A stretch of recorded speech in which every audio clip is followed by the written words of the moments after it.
Okay, the question says, after substantial heating, 0.217 grams of uranium produced 0.246 grams of a compound with oxygen. The empirical formula is?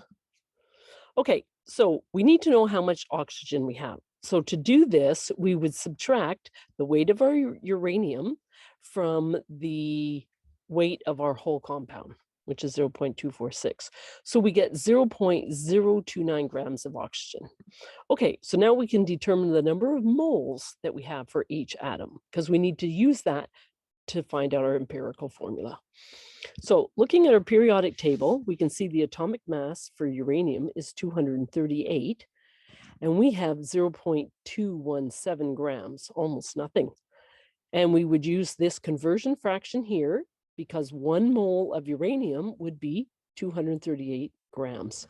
So we're basically dividing 0.217 by 238, and that would give us 0.000912 moles.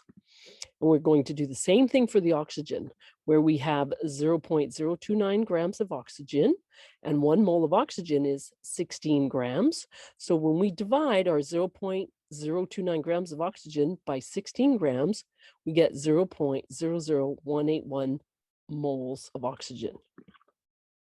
So now we can determine the mole ratio of each of these elements by dividing by the smallest amount of moles that we found.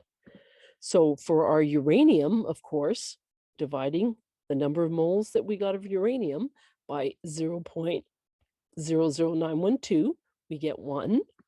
And for our oxygen, when we divide the number of moles of oxygen that we got, which was 0.00181, by our smallest amount of 0.00912, we get a ratio of 2. So we can use these numbers here to come up with our empirical formula, UO2, which is uranium oxide.